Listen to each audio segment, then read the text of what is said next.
Sunny skies, 8:20, News Talk 980 WXLM. I am Shane McKenzie.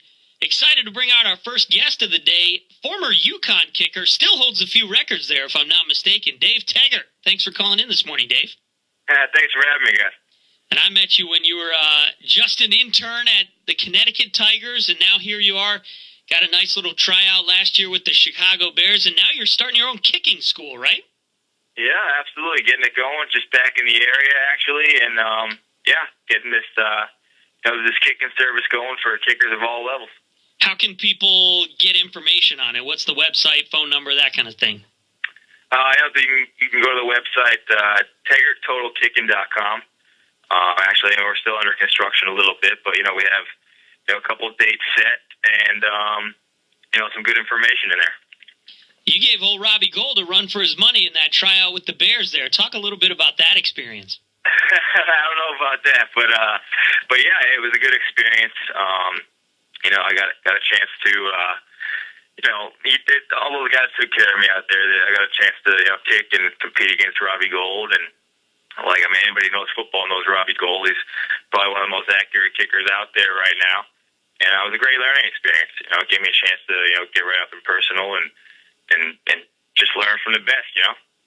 Very cool. I remember last year during one of the Connecticut Tigers games, you came out and instead of a first pitch, you did a first kick and were set up in center field and just about hit home plate dead center. It was pretty amazing. Yeah. So that's the first field goal I ever hit on a baseball field. But hey, I'm always open to do it again. What was one of your favorite moments at UConn? You can't really beat the kick at South Florida, the 52. At the end of the game there, we had a chance to go to the Fiesta Bowl after, and a moment like that when you got all your teammates, 105 guys on the sideline, they're all kind of counting on you, and you're looking at those guys, they're all sweaty, tired, and to be the guy to give them the opportunity to win it at the end, there's no greater feeling than that. What are your thoughts on breaking up the Big East and the new look that the conference? What is it? What is the new one called? The American Athletic Conference? Yeah, something like that. To me, it's just it's sad because all the memories I have are from the Big East, and it was just such a great conference, such a great competition, and. It's tough to see your conference just disbanded like that. In a couple of years, when you say the Big East, to the next generation, nobody's going to know.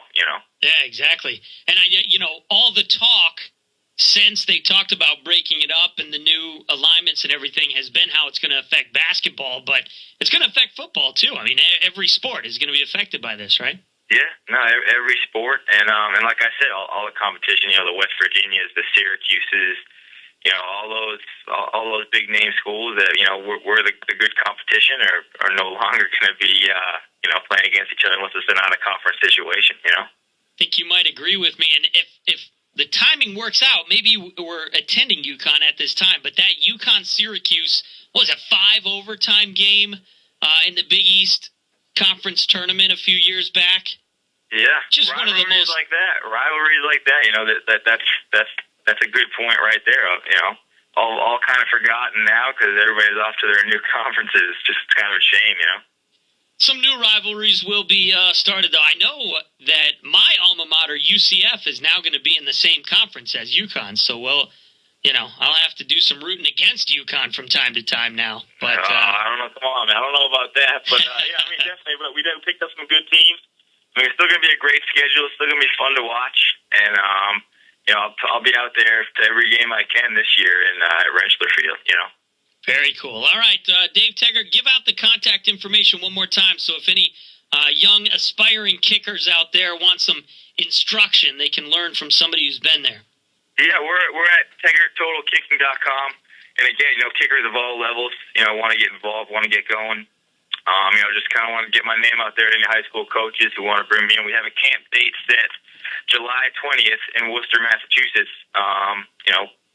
But also, you can give me a call for one-on-one lessons, group lessons, the unique thing about me, Shane, is that, I'll be out there training with you. A unique thing for coaches to hear is that, it's not just me going to be standing giving kids instruction. I'll be out there, one-on-one with them, kicking, hands-on. And, even if you're at a higher level, I'll be out there competing with you. Because, everybody knows how competition, drives people to get better. If you're at a higher level, I'll get out there and compete with you on the field. So that's where our business is unique to other people especially around the country. Very cool. Now, are you one of the superstitious guys? I know a lot of athletes are extraordinarily superstitious. Are you one of them? No. In this business, you can't be. As a kicker, I'm sure there are a lot of guys that they're like baseball players, but for me, the second I start getting superstitious, that's when you lose. Some kickers before me who I will not name used to do all sorts of stuff. They used to put their tape in the same way every time, right. rip it off the same way every time, fold it up the same way every time. I try to stay as far away from that stuff as possible. Just go out there and kick, huh? Absolutely, very, very simple. Limit the superstition. There you go. All right, Dave Teggart, thanks for spending a few minutes with us this morning, and keep in touch. Let us know how the school is going. All right, thanks a lot, Shane. You guys have a good one. All right, you too. Thanks. Very